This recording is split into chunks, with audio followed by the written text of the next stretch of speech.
प्रिय छात्रों, निर्माण आईएएस संस्थान यूपीएससी 2023 व 2024 के प्रीलिम्स परीक्षा को ध्यान में रखते हुए आप सबके लिए बहुविकल्पीय प्रश्न उत्तर श्रृंखला लेकर आ रही है, जो प्रतिदिन के समसामयिक प्रश्नों के साथ सामान्य अध्ययन के अलग अलग विषयों संबंधी बहुविकल्पीय प्रश्नों को कवर करेगा।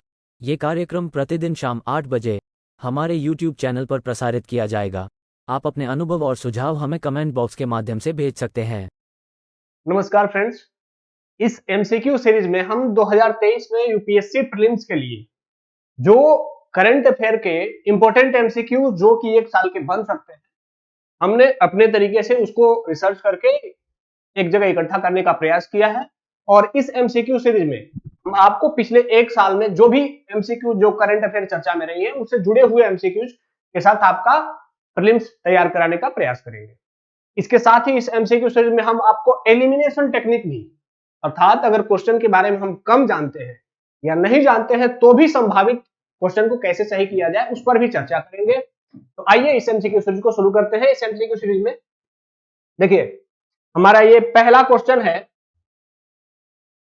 हाल ही में चुनाव आयोग ने रिमोट वोटिंग मशीन प्रोटोटाइप प्रस्तुत किया, इसके संदर्भ में सत्य कथन की पहचान करें।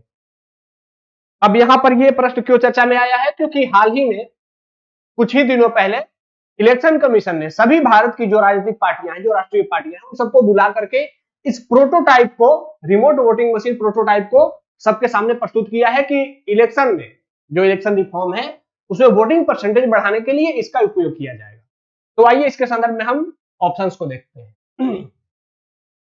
यह देश के बाहर रह रहे भारतीयों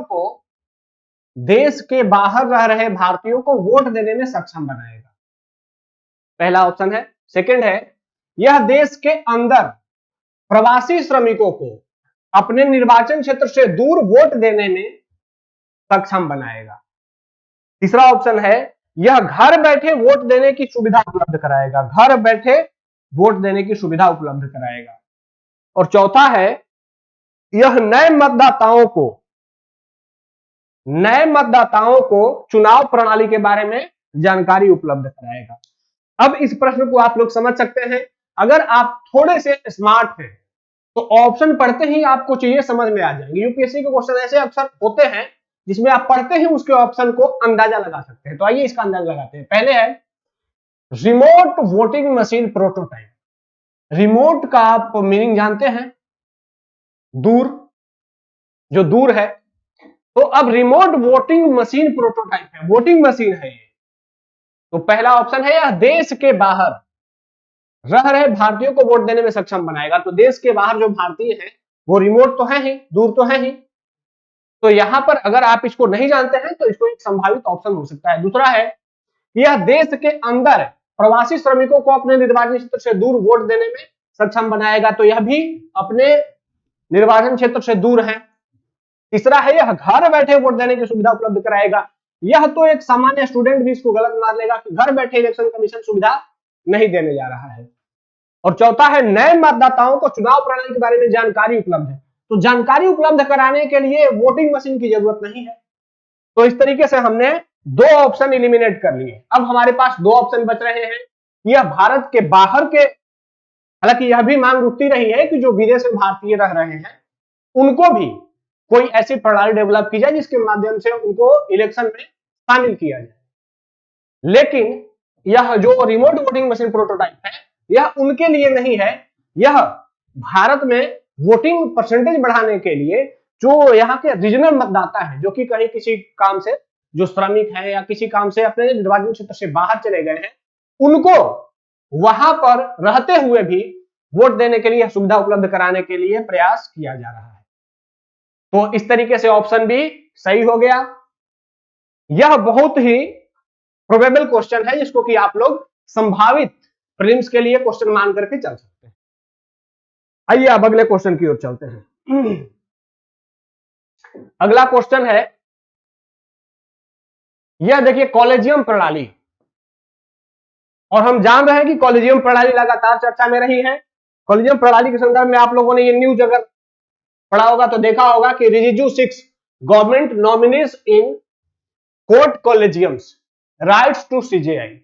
तो भारत सरकार के जो लॉ मिनिस्टर हैं किरण रिजिजू, ये भी कॉलेजियम सिस्टम में चाहते हैं कि कुछ गवर्नमेंट के प्रतिनिधि भी वहां पर शामिल हो, अर्थात कॉलेजियम सिस्टम में सुधार की बात हो रही है।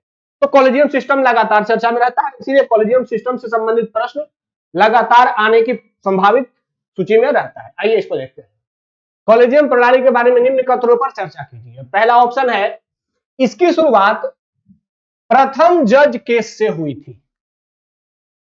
अब अगर आप लोगों ने पढ़ा होगा तो आपको पता होगा कि इसकी शुरुआत प्रथम जज केस से हुई है या फिर कितने जज, कौन से, किस जज केस से हुई है। अगला है, कॉलेजियम प्रणाली में मुख्य न्यायाधीश समेत 5 जज शामिल होते हैं। ये एक सेकंड ऑप्शन है कि इसमें मुख्य न्यायाधीश समेत 5 जज होते हैं कॉलेजियम सिस्टम में। थर्ड ऑप्शन है, कॉलेजियम द्वारा दिया गया सुझाव बाध्यकारी होता है और इसे केवल 2 बार राष्ट्रपति द्वारा लौटाया जा सकता है। तो अगर आपको पता है तो इसको देखेंगे। फिर अगला ऑप्शन है, इसके अंतर्गत सभी न्यायालयों में जजों की नियुक्ति होती है। अब कॉलेजियम सिस्टम अगर आपको नहीं पता है तो यह एक समस्या हो सकती है, क्योंकि आपको पता होना चाहिए कि कॉलेजियम सिस्टम क्या है। पॉलिटी में आप पढ़ते ही होंगे। देखिए, ये देखिए प्रथम जज केस है, ये 1981 में आया था। इसको एसपी गुप्ता केस भी कहा जाता है, एसपी गुप्ता केस या प्रथम जज केस। तो इस प्रथम जज केस में क्या किया गया था कि इसने यह निर्धारित किया कि न्यायिक नियुक्तियों एवं तबादलों पर भारत के मुख्य न्यायाधीश के सुझाव की प्रधानता को ठोस कारणों के चलते अस्वीकार किया जा सकता है, अस्वीकार किया जा सकता है। अर्थात अगर राष्ट्रपति चाहे तो कॉलेजियम सिस्टम ने या जो सीजेआई है उन्होंने राष्ट्रपति को जो जजों की नियुक्ति के संदर्भ में नाम का सुझाव दिया है, राष्ट्रपति उसको खारिज कर सकता है। ऐसा प्रथम न्यायाधीश केस में कहा गया था और ये अगले 12 साल तक इसी आधार पर भारत में जजों की नियुक्ति होती रही 1981 के बाद। फिर दूसरा न्यायाधीश सेकंड जज केस आया 1993 में। इस केस में क्या हुआ कि सर्वोच्च न्यायालय ने, सुप्रीम कोर्ट ने यह स्पष्ट कर दिया कि करते हुए कॉलेजियम प्रणाली की शुरुआत, तो सेकंड जज केस से हमारे यहां कॉलेजियम प्रणाली की शुरुआत होती है कि परामर्श का अर्थ वास्तव में सहमति है। यहां पर चीफ जस्टिस जो कि राष्ट्रपति को परामर्श देता है, इसके संदर्भ में बताया गया कि परामर्श जो प्रथम जज केस में कहा गया था कि परामर्श को क्या किया जा सकता है, अस्वीकार किया जा सकता है। सेकंड जज केस में कहा गया कि नहीं, आप इसको अस्वीकार नहीं कर सकते हैं, जो आपको सलाह दिया गया है वह उस पर सहमति देने के लिए आप बाध्य हैं। तो इस तरीके से सेकंड जज केस में पहली बार कॉलेजियम प्रणाली की शुरुआत हुई और कॉलेजियम प्रणाली का सुझाव राष्ट्रपति पर बाध्यकारी बना दिया। ठीक है, और इसी सेकंड जज केस में ही आगे कहा गया कि सीजेआई की व्यक्तिगत राय नहीं, ध्यान रखना है, राष्ट्रपति को जो सलाह भेजी जाएगी, नामों की सूची भेजी जाएगी, वह सिर्फ सीजेआई की व्यक्तिगत राय नहीं होगी, बल्कि सर्वोच्च न्यायालय के 2 वरिष्ठतम न्यायाधीश के परामर्श से ली गई एक संस्थागत राय होगी। अर्थात जो नाम भेजा जाएगा उसमें 3 लोग शामिल होंगे। पहला, एक तो सीजेआई स्वयं होंगे और 2 सुप्रीम कोर्ट के और वरिष्ठ लोग भी, वरिष्ठ जज भी उसमें शामिल होंगे। ऐसा दूसरा न्यायाधीश केस में कहा गया। अब आते हैं कि तीसरा न्यायाधीश मामला। इसमें क्या कहा गया कि इसमें राष्ट्रपति ने प्रेफरेंशियल रेफरेंस जो आर्टिकल 143 के तहत जारी किया जा सकता है, के बाद सर्वोच्च न्यायालय ने 5 सदस्यीय निकाय के रूप में कॉलेजियम का विस्तार किया। तो कॉलेजियम को, जो कि पहले 3 सदस्यीय थी, जिसमें कि एक सीजेआई और 2 अन्य जज हुआ करते थे, उनको बढ़ाकर कितना कर दिया गया, 5 कर दिया गया। तो थर्ड जज केस में कॉलेजियम सिस्टम का विस्तार किया गया, उसको बढ़ाकर के 5 कर दिया गया, जिसमें सीजेआई और उनके 4 वरिष्ठतम सहयोगी शामिल होंगे। ठीक है, तो इस तरीके से अब आइए हम क्वेश्चन पे फिर से चलते हैं। आइए अब देखिए, तो इस तरीके से हम ऑप्शंस पे देखते हैं। पहला ऑप्शन कह रहे हैं कि इसकी शुरुआत प्रथम जज केस से हुई थी, कॉलेजियम प्रणाली की शुरुआत। अभी हमने देखा कि कॉलेजियम प्रणाली की शुरुआत सेकंड जज केस से हुई थी, तो इस तरीके से पहला ऑप्शन गलत हो गया। सेकंड कह रहा है कि कॉलेजियम प्रणाली में मुख्य न्यायाधीश समेत 5 जज शामिल होते हैं। तो अभी हमने देखा ही कि जो थर्ड जज केस आया, थर्ड जज केस में यह प्रावधान किया गया कि कॉलेजियम को बढ़ा करके 4 वरिष्ठ न्यायाधीश एवं 1 सीजेआई, तो 5 लोग शामिल होते हैं, तो ये सेकंड ऑप्शन सही है। थर्ड कह रहा है कि राष्ट्रपति द्वारा कॉलेजियम द्वारा दिया गया सुझाव बाध्यकारी होता है और इसे केवल 2 बार, तो 2 बार लौटाने वाला जो प्रावधान है, ऐसा कहीं कोई प्रावधान नहीं है, सिर्फ 1 बार राष्ट्रपति उसको वापस कर सकता है। तो 2 बार वाला प्रावधान के चलते यह थर्ड ऑप्शन भी क्या हो गया, गलत हो गया। फिर कहते हैं कि इसके अंतर्गत सभी न्यायालयों में जजों की नियुक्तियां होती हैं।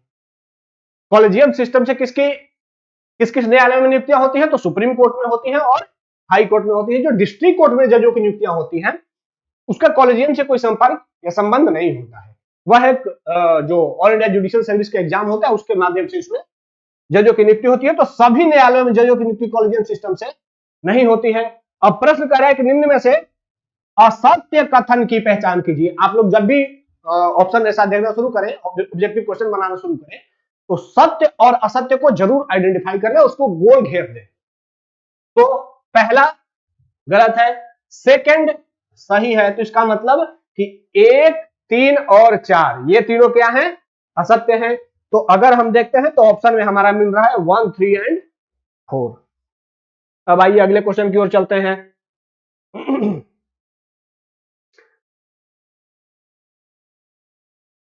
अगला क्वेश्चन है जेम्स वेब स्पेस टेलीस्कोप के बारे में। अब ये अभी बहुत ही चर्चा में है, क्योंकि जेम्स वेब स्पेस टेलीस्कोप ने बहुत से ऐसे गैलेक्सियों, बहुत सारे तारों का चित्र भेजा है धरती पर। तो इसीलिए, और चूंकि यह हाल ही में अंतरिक्ष में भेजा गया है, तो इसीलिए भी यह चर्चा में है। तो इसको देखते हैं। जेम्स वेब स्पेस टेलीस्कोप, इसे 2022 में हब्बल स्पेस टेलीस्कोप का स्थान लेने के लिए अंतरिक्ष में प्रतिस्थापित किया गया। सेकंड ऑप्शन है पृथ्वी और चंद्रमा का संयुक्त आकर्षण बल टेलीस्कोप को अस्थायी अवस्थिति प्रदान करेगा। थर्ड ऑप्शन है यह हब्बल टेलीस्कोप की तुलना में अधिक तारों को देख सकता है। और चौथा है इसके साझेदार देशों में भारत और चीन दोनों शामिल हैं। तो ये 4 ऑप्शन हैं। प्रश्न क्या कह रहा है कि सत्य कथन की पहचान कीजिए। अब देखिए यहां पर ये जेम्स वेब स्पेस टेलीस्कोप है। ये लेजर्ड पॉइंट L2 पर अवस्थित है। पृथ्वी और यह सन है और ये अर्थ है। सन और अर्थ के बीच में ये L2 पॉइंट पर गति करता है। देखिए इसके बारे में देख लेते हैं। यह टेलीस्कोप नासा, यूरोपीय अंतरिक्ष एजेंसी और कनाडाई अंतरिक्ष एजेंसी के बीच एक अंतरराष्ट्रीय सहयोग, अर्थात इसमें कनाडा, यूरोप और नासा अमेरिका तीनों के साथ ज्वाइंट सहयोग के साथ इसको डेवलप किया गया है। इसे दिसंबर 2021 में लॉन्च किया गया था। यह वर्तमान में अंतरिक्ष में एक बिंदु पर है जिसे सूर्य पृथ्वी L2 लैग्रेंज बिंदु के रूप में जाना जाता है। तो यह सूर्य और पृथ्वी के बीच में एक L2 पॉइंट है। L2 पॉइंट एक वैसा जगह है जहां पर कि पृथ्वी और सूर्य एक दूसरे के आकर्षण बल के कारण वो जो बीच का पॉइंट है वहां पर दोनों का बल शून्य हो जाता है। तो वहां जो वस्तु टिकी रहती है वो टिकी ही रहती है, न तो वो सूर्य की तरफ जाती है न ही पृथ्वी की तरफ जाती है। तो L2 पर ये अवस्थित है। तीसरा ये पॉइंट है कि लेग्रेंज पॉइंट 2 पृथ्वी सूर्य प्रणाली के कक्षीय तल के 5 बिंदुओं में से एक है। अर्थात जो पृथ्वी और सूर्य के बीच 5 ऐसे स्थान हैं जहां पर पृथ्वी और सूर्य दोनों का जो गुरुत्वाकर्षण बल होता है वो शून्य हो जाता है, न्यूट्रल हो जाता है एक दूसरे के साथ। तो वो 5 को L1, L2, L3, L4 और L5 कहा जाता है, जिसमें कि जो जेम्स वेब स्पेस टेलीस्कोप है उसे L2 पॉइंट के पास अवस्थित किया गया है। ठीक है, तो अब आगे क्वेश्चन पे देख लेते हैं। देखिए अब ऑप्शन पे देखते हैं। इसे 2022 में 2022 ऑप्शन में क्या था कि 2021 में इसको प्रतिस्थापित किया गया था, तो इस तरीके से ऑप्शन 1 गलत हो गया। एक ट्रिक बताता हूं कि यूपीएससी के एग्जाम में मैक्सिमम में अगर आप नंबर डिजिट दिख जाए आपको 1 2 5 200 500 1000 5000 ऐसे डिजिट मैक्सिमम केस में गलत होते हैं। हाँ, यूनिवर्सल ट्रूथ मत बनाइएगा, मैक्सिमम केस में गलत होते हैं। अगर आपको रिस्क लेना हो और आपको नहीं पता चले तो ऐसा अगर कोई डिजिट वाला ऑप्शन दिख जाए तो उसको गलत मान करके आप प्रेडिक्ट कर सकते। तो इस तरीके से ये 2022 में ये वाला ऑप्शन गलत हो गया। फिर कहते हैं पृथ्वी और चंद्रमा का संयुक्त आकर्षण बल टेलीस्कोप को अस्थायी अवस्थिति प्रदान करेगा, तो ये भी गलत हो गया क्योंकि पृथ्वी और चंद्रमा का नहीं बल्कि पृथ्वी और सूर्य का, तो ये ऑप्शन भी गलत हो गया। फिर कहता है यह हब्बल टेलीस्कोप की तुलना में अधिक तारों को देख सकता है, क्योंकि यह हब्बल टेलीस्कोप के ही स्थान पर उसी को प्रतिस्थापित करके अवस्थित किया गया है, मॉडर्न है, नया है, तो पुराने वाले से ज्यादा आधुनिक है, पुराने वाले से ज्यादा एडवांस होगा, पुराने वाले से ज्यादा पावरफुल होगा, तो उससे अधिक तारों को देख सकते हैं। तो इस तरीके से ये ऑप्शन क्या हो जाएगा, सही हो जाएगा। ये आप प्रेडिक्ट भी कर सकते हैं, इसको आसानी से किया जा सकता है। और इसके साझेदार देशों में भारत और चीन दोनों शामिल है, जबकि हमने क्या पढ़ा, इसके साझेदार देश कौन कौन से हैं, कनाडा और यूरोपियन अंतरिक्ष एजेंसी और नासा अमेरिका। तो इन तीनों समूहों का ये स्पेस टेलीस्कोप है, तो इससे भारत और चीन का कोई लेना देना नहीं है। प्रश्न कह रहे सत्य कथन की पहचान कीजिए, तो इस तरीके से सत्य कथन कौन सा हो गया, थर्ड नंबर ऑप्शन सही हो गया। अब आइए अगले क्वेश्चन की ओर आते हैं। हाँ, ये देखिए बहुत ही अच्छा क्वेश्चन है ये। हम जानते हैं कि हाल ही में चर्चा में रहा जोशीमठ के संदर्भ में सत्य कथन की पहचान की। जोशीमठ में हम जानते हैं कि जोशीमठ में दरार आई है, घरों में दरार पड़ गए हैं और जोशीमठ जमीन दोज होने की स्थिति में है। तो यह बहुत ही प्रोबेबल क्वेश्चन है। यहां आइए इसको देखते हैं। यह उत्तराखंड के चमोली जिले में अवस्थित प्रसिद्ध ज्योतिष पीठ है। पहला ऑप्शन है जोशीमठ के संदर्भ में। फिर है कि यहां आदि शंकराचार्य ने 10वीं सदी में ज्योतिष पीठ की स्थापना की थी। सेकंड ऑप्शन है। थर्ड है केदारनाथ जाने के लिए यह प्रमुख प्रवेश द्वार है। और फोर्थ ऑप्शन है यह त्रिशूल शिखर से उतरती ढाल पर अलकनंदा नदी के दाएं किनारे पर स्थित है। ये चारों हो गए आपके ऑप्शंस। अब आइए इसको देख लेते हैं। ये देखिए यहां पर देखिए ये यमुनोत्री है, ये गंगोत्री है, ये केदारनाथ जी हैं और ये बद्रीनाथ जी हैं। ये चार जो उत्तराखंड के चार प्रमुख तीर्थ स्थल हैं, इन चारों को चारधाम प्रोजेक्ट के तहत भारत सरकार एक हाईवे बना रही है, जिसमें कि चारधाम प्रोजेक्ट के तहत इन चारों को हाईवे मार्ग से सड़क मार्ग से जोड़ने का प्रयास किया जा रहा है। अब चूंकि प्रश्न हमारा किससे है, प्रश्न हमारा है जोशीमठ से। अब देखिए यहां पर जोशीमठ कहां जाने का प्रवेश द्वार है, बद्रीनाथ। और केदारनाथ का प्रवेश द्वार किसे माना जाता है, सोनप्रयाग को। केदारनाथ जाने का प्रवेश द्वार सोनप्रयाग से होकर के जाता है और जोशीमठ जो बद्रीनाथ जाने का प्रवेश द्वार है वह जोशीमठ से होकर के जाता है।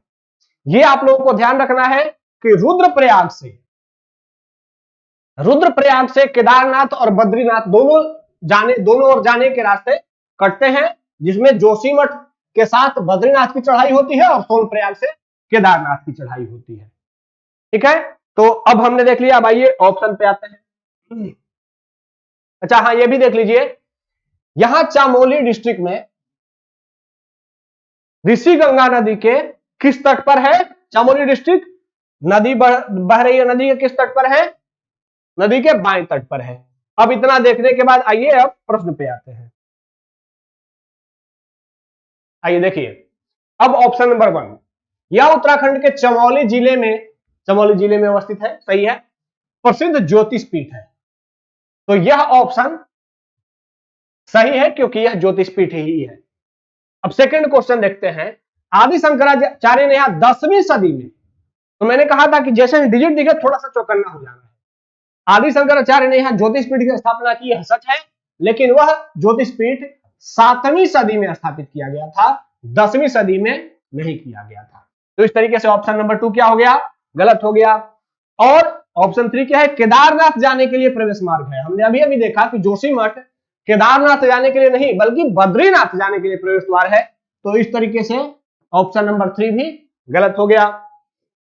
और ऑप्शन नंबर 4 क्या है, यह त्रिशूल शिखर से उतरती ढाल पर, यहां तक तो सही है। अलकनंदा नदी, कहीं कहीं से ऋषिनंदा नदी भी कहा जाता है, कि दाएं किनारे पर, तो दाएं किनारे पर नहीं, हमने मैप देखा था वो बायां किनारा था, बाएं किनारे पर अवस्थित थी। तो इस तरीके से यह ऑप्शन भी क्या हो गया, गलत हो गया। एक और ट्रिक बताता हूं, जब भी ऑप्शन में आपको कोई बड़ा लंबा स्टेटमेंट दिख जाए तो यह एग्जामिनर खुद से यह स्टेटमेंट बना रहा होता है। तो ऐसे में ज्यादा संभावना है कि जो बड़ा लंबा स्टेटमेंट दिख रहा है वो अधिकतम केस में गलत होता है। ठीक है, तो इसमें गलत होने के बहुत सारे पॉइंट है। तो इस तरीके से हमारा पहला ऑप्शन क्या हो गया, जोशीमठ के संदर्भ में सत्य कथन कि यह चमोली जिले में अवस्थित प्रसिद्ध ज्योतिषपीठ है, सही हो गया। अब आइए अगले क्वेश्चन की ओर चलते हैं। देखिए, अब अंतरराष्ट्रीय परमाणु ऊर्जा agency, international atomic energy agency, ये अक्सर चर्चा में रहता है। जहां भी कहीं परमाणु संबंधी कोई न्यूज होता है तो ये एजेंसी चर्चा में आ जाती है, चाहे वो उत्तर कोरिया का न्यूज हो या फिर ईरान का न्यूज हो, तो ये हमेशा चर्चा में रहने वाली एजेंसी है। आइए इसके संदर्भ में देखते हैं क्या है। अंतरराष्ट्रीय परमाणु ऊर्जा एजेंसी के संदर्भ में निम्न में से गलत कथन की पहचान कीजिए। जैसे गलत आपने देखा उसको घेर दिया। अब आइए, इसे सामान्यतः atoms for piece and development के नाम से जाना जाता है। इसे 2005 में नोबेल शांति पुरस्कार से सम्मानित किया गया। अगला ऑप्शन है, यह सिर्फ संयुक्त राष्ट्र आम सभा एवं सुरक्षा परिषद दोनों को रिपोर्ट करता है। इसका मुख्यालय ऑस्ट्रेलिया के वियना शहर में अवस्थित है। तो प्रश्न कह रहा है कि गलत कथन की पहचान कीजिए।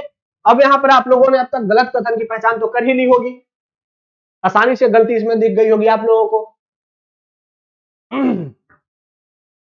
दिख गया? देखिए, अक्सर उत्तर कोरिया के ये किम जोंग उन है, इनके साथ जब भी ऐसा ये परीक्षण करते रहते हैं तो ये एजेंसी चर्चा में आ जाती है और ये बार बार ऐसी हरकत करते रहते हैं। तो यहां पे आप लोगों को गलत कथन देखना है। इनमें से देखिए, यहां गलत होने की संभावना हो सकती है क्योंकि ये डिजिट है। अब ये पता नहीं है, लेकिन यूपीएससी कभी कभी ऐसा ट्रिक खेलती है, और वो ऐसा यूपीएससी ने सच ट्रिक खेला है, वही ट्रिक हमने भी यहां यूज किया है। ऑस्ट्रेलिया के वियना शहर में। अब यहां पर अगर आप चौकन्ने नहीं हैं तो आप डेफिनेटली इसको गलत करके आएंगे इस प्रश्न, जबकि अगर चौकन्ने हैं तो सबसे आसान क्वेश्चन है, आप बिना सभी ऑप्शंस को जाने ही इस क्वेश्चन को सही कर लेंगे। ऑस्ट्रेलिया नहीं बल्कि ऑस्ट्रिया।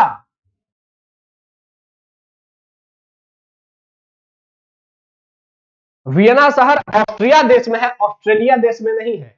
अगर आप चौकन्ना है तो आप तुरंत इसको गलत मार देंगे। और प्रश्न क्या कह रहा है कि गलत कथन की पहचान कीजिए, तो यह आसान गलत हो गया। लेकिन अगर आप चौकन्ने नहीं हैं और आपने सोचा है कि हमें तो ट्रिक आता है, अगर क्वेश्चन नहीं समझ में आ रहा तो हम ट्रिक लगाएंगे, ट्रिक लगाने में आप कहां गलत कर सकते हैं, यहां गलत कर सकते हैं, यहां सिर्फ देख करके गलत कर सकते हैं, जबकि ये दोनों क्या है, सही है। तो इसीलिए ऐसे क्वेश्चन में आप लोगों को चौकन्ना अधिक रहना है। अब आइए अगला क्वेश्चन देखते हैं कि बजट आ रहा है, तो बजट के साथ जो बजट से जुड़ी हुई संस्थाएं हैं वो अक्सर चर्चा में रहेंगी अभी। तो उसी में एक संस्था जो कि चर्चा में है वो है राष्ट्रीय सांख्यिकी आयोग। इसके संदर्भ में निम्न कथनों पर विचार करें। पहला है, यह एक स्वायत्त संस्था है जिसकी स्थापना 2005 में टी रंगराजन समिति के सलाह पर किया गया। इसका कार्य विभिन्न अभिकरणों के मध्य सांख्यिकीय समन्वय सुनिश्चित करना है। अगला ऑप्शन है, यह सांख्यिकी एवं कार्यक्रम क्रियान्वयन मंत्रालय के अधीन कार्य करता है। अब प्रश्न क्या कर रहा है कि उपयुक्त कथनों में से कौन सा सही है। हाँ, तो आपको सत्य कथन की पहचान करनी है। देखिए, तो राष्ट्रीय सांख्यिकी आयोग चूंकि चर्चा में रहने वाली ऑर्गेनाइजेशन है, तैयार तो आपको करना ही है। अब देखिए इसको कह रहा है कि सही कथन की पहचान कीजिए, 1 2 1 2 3 2 3 और 1 और 3। अब इसमें आपको क्या पहचान करनी है कि गलत कहां हो सकता है। चलिए हम सेकेंड ऑप्शन पढ़ते हैं। इसका कार्य विभिन्न अभिकरणों के मध्य सांख्यिकीय समन्वय सुनिश्चित करना है। कोई भी सरकारी ऑर्गेनाइजेशन होगी तो वह सिर्फ इंडिपेंडेंट काम नहीं करती होगी, वह किसी न किसी ऑर्गेनाइजेशन के साथ, किसी न किसी सरकारी विभाग के साथ समन्वय तो स्थापित करती ही होगी। तो समन्वय स्थापित करने वाला ऑप्शन तो सामान्य रूप से सभी ऑर्गेनाइजेशन पर सही हो जाएगा, तो यह भी सही है। फिर आता है कि यह एक स्वायत्त संस्था है। अब चलिए अगर आपको ये पता है तो ठीक है, नहीं पता है तो आगे बढ़ते हैं। इसकी स्थापना 2000 पे डिजिट दिख गया, 2005 में की गई है। डिजिट दिख गया, चौकन्ना हो जाइए। अगर आपको नहीं आ रहे हैं तो वहां पर गलत मानने की सोची जा सकती है, तो यही गलत है क्योंकि इसकी स्थापना 2006 में की गई थी और 2005 में सी रंगराजन समिति की स्थापना हुई थी और इसी समिति के सुझाव पर 2006 में यह आयोग बना था। ठीक है, तो इस आधार पर पहला ऑप्शन क्या हो गया, गलत हो गया। जैसे ही पहला गलत हुआ, ये गलत हो गया, पहला है ये गलत हो गया और ये गलत हो गया, आपका ऑप्शन निकल गया बी, अर्थात 2 और 3 दोनों सही है। अर्थात यह सांख्यिकी एवं कार्यक्रम क्रियान्वयन मंत्रालय के अधीन कार्य करता है। तो इस तरीके से हमने इस प्रश्न को भी सही किया। तो आज हमने कुल इतने प्रश्नों को देखा और ऐसे ही हम दैनिक स्तर पर ऑब्जेक्टिव क्वेश्चन को देखते रहेंगे और आपकी तैयारी को एक नया शेप देते रहेंगे। 2023 के प्रीलिम्स के लिए आप लोगों को तैयार करते रहेंगे। हमारे इस सेशन से जुड़े रहिए, निर्माण आईएएस के इस प्रोग्राम से जुड़े रहिए। इसमें हम आप लोगों को दिलो जान से तैयार करते रहेंगे। धन्यवाद, जय हिंद।